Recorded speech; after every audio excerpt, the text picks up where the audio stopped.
The Return of the Iron, Tyson versus Peter McNeeley, August 19, 1995, the night of August 19, 1995, will forever be remembered as one of the most electrifying moments in boxing history. Not because of a legendary contest of skill and endurance, but because it marked the rebirth of a phenomenon. After spending nearly 4 years in prison, Mike Tyson, once the most feared and dominant heavyweight on earth, made his long-awaited return to the ring.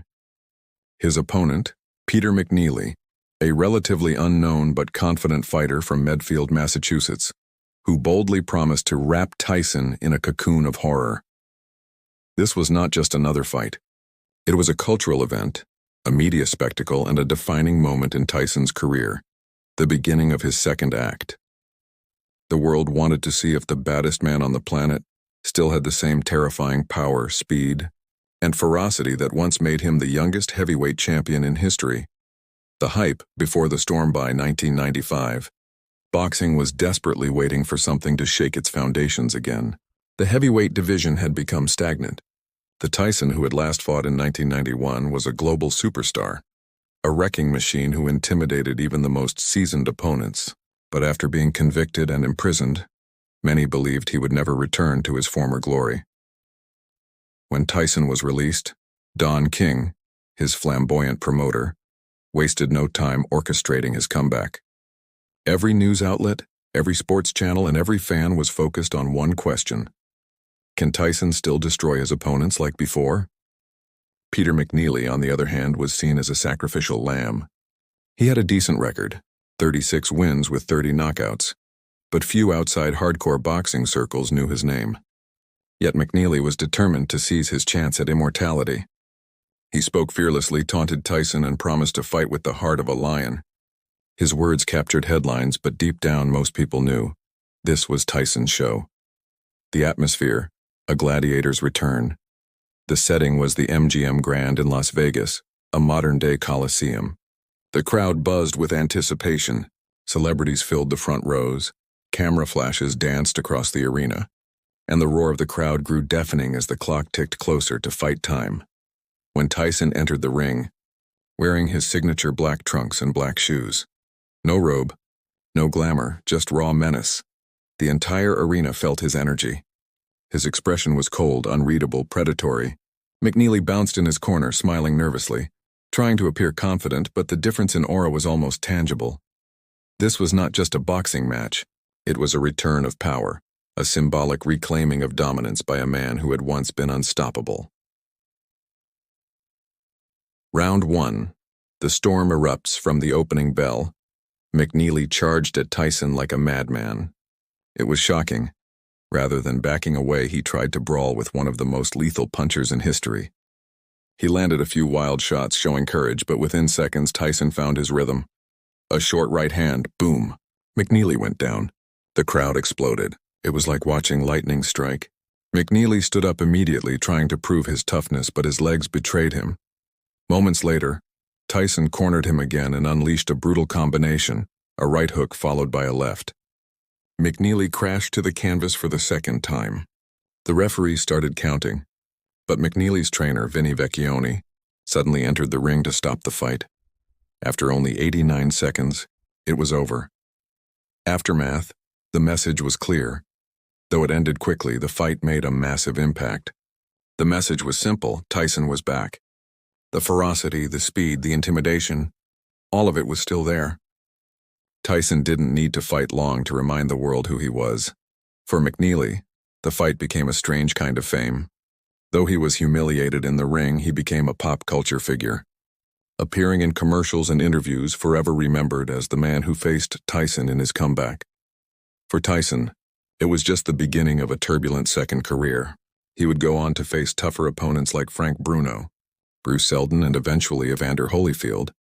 But this fight, this short, explosive moment, reintroduced him to the world as a force of nature. The legacy of the fight, the Tyson-McNeeley bout, is often mocked for its brevity, but its significance lies in what it represented: redemption, fear, and the reawakening of a legend. Tyson's walk to the ring that night carried the weight of his past, the fury of his mistakes, and the hunger to reclaim his throne. It was not just a boxing comeback. It was a statement to the world. I'm still here. I'm still dangerous. And in those 89 seconds, Mike Tyson reminded everyone that no matter how far you fall, true power, physical, mental, or spiritual, can never be completely erased. The aftershock, media frenzy, and Tyson's new era, when the bell rang and the fight ended after just 89 seconds. The world was stunned, not because of what happened, but because of how fast it happened. Mike Tyson's return to the ring was more than just a sports story. It was a global phenomenon. The event sent shockwaves through the boxing world, the media, and the cultural landscape of the 1990s. Tyson had not only stepped back into the ring, he had stepped back into the spotlight, reclaiming his role as the most feared and fascinating figure in sports. The media eruption. The morning after the fight, Tyson's name dominated newspapers, television, and radio stations across the world. Headlines like "Tyson returns with fury" and "Iron Mike back in business" screamed from the front pages. News anchors dissected the fight's brevity, while talk shows debated whether McNeeley had been brave or foolish to rush Tyson so recklessly. In bars, gyms, and street corners, fans discussed every punch, every second of the match. Even though the fight had lasted less than a minute and a half, it generated record-breaking pay-per-view sales, raking in millions of dollars. Tyson's name alone had proven to be more valuable than any championship belt. He was still the sport's biggest draw, a walking paradox of violence, charisma, and controversy. The symbol of fear and fascination, Tyson's return reignited something that boxing had been missing: raw emotion. He wasn't just a fighter, he was a myth, a living story of rage, redemption, and unpredictability. Fans saw him as a symbol of strength, a man who had fallen from grace and clawed his way back. But others viewed him as a dangerous reminder of aggression and chaos. Tyson didn't fit neatly into the mold of a hero or a villain. He was both. That duality made him endlessly compelling.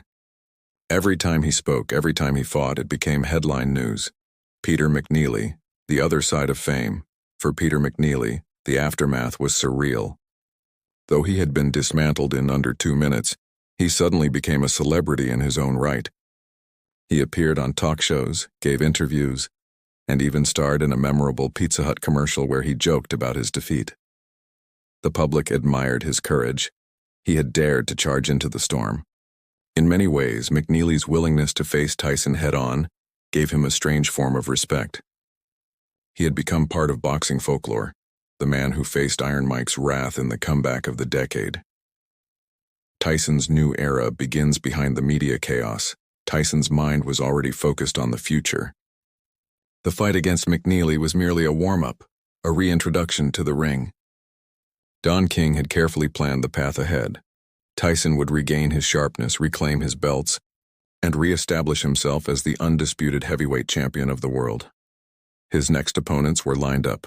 Tyson was still a physical marvel. His reflexes, punching power, and intimidation factor were almost unchanged. But mentally, there was something different. Years in prison had hardened him, given him a new kind of anger, one that burned quieter, deeper. In interviews, Tyson's tone was cold, confident, and philosophical. He often spoke about destiny and vengeance. "I'm not here to prove anything," he said. "I'm here to destroy." This wasn't just the same Tyson who had left in 1991. This was a darker, more focused version, a man aware of both his power and his past. The business of violence. Tyson's comeback wasn't only about boxing.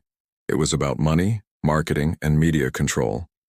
The fight with McNeeley became one of the first boxing events to be heavily marketed as a pay-per-view blockbuster. Millions of fans paid to witness his return. The event made over $63 million, setting new records at the time. The success of the comeback showed promoters and broadcasters that Tyson wasn't just an athlete. He was a brand, one that could sell out arenas and dominate television ratings no matter who he fought. Every punch he threw had a dollar sign behind it. Public redemption or illusion. As the weeks passed, a new narrative began to form. Tyson's release and victory were portrayed as a story of redemption, a man overcoming his mistakes and reclaiming his place at the top. Yet beneath the surface, doubts lingered. Could Tyson truly change? Could he escape the chaos that had always followed him? The public wanted to believe in a comeback story, but many knew that Tyson's battles outside the ring were far from over. The fame, the fortune, and the frenzy could just as easily consume him again. The road ahead. After McNeeley, Tyson's next fights would define the direction of his new era. He went on to face Buster Mathis Jr., Frank Bruno, and Bruce Seldon, reclaiming the WBC and WBA heavyweight titles in devastating fashion. But the shadow of his past and the weight of his reputation never left him. Every victory carried whispers of his next downfall. Every knockout reignited debates about his legacy. Still, one thing was undeniable. The Tyson who returned on August 19, 1995, was proof that legends don't fade easily.